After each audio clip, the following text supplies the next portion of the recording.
Mi dispiace parlare di argomenti scomodi e mi dispiace anche togliermi qualche sassolino dalla scarpa, che è da molto tempo nella mia scarpa.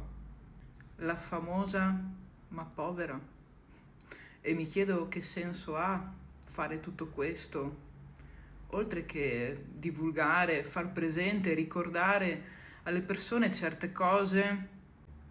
Io lo faccio anche per sopravvivere, lo faccio per ricordare che ci sono molte altre famiglie con bambini piccoli che vivono vite di degrado e di disagio e non hanno i soldi neanche per pagare l'affitto, neanche per comprarsi i farmaci. Io ho vissuto da nichilista, da sì, vivo queste cose, ma in fondo non me ne frega niente perché so che in fondo le cose non cambieranno. Io resterò una, una disabile con il 67% di invalidità e senza avere mai avuto nella vita una pensione di invalidità, cercando lavoro come le persone normali, non trovandolo mai perché la mia salute non mi permette di lavorare. E mi dite perché sorrido?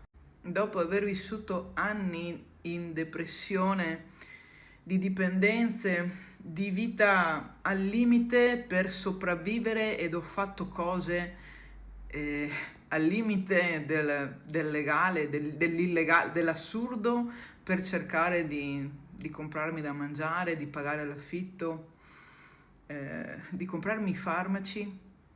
La gente si è scordata com'ero, si è scordata quando io chiedevo aiuto, ma non c'era nessuno. E adesso cosa è cambiato? Essere famosi, ma essere poveri che senso ha?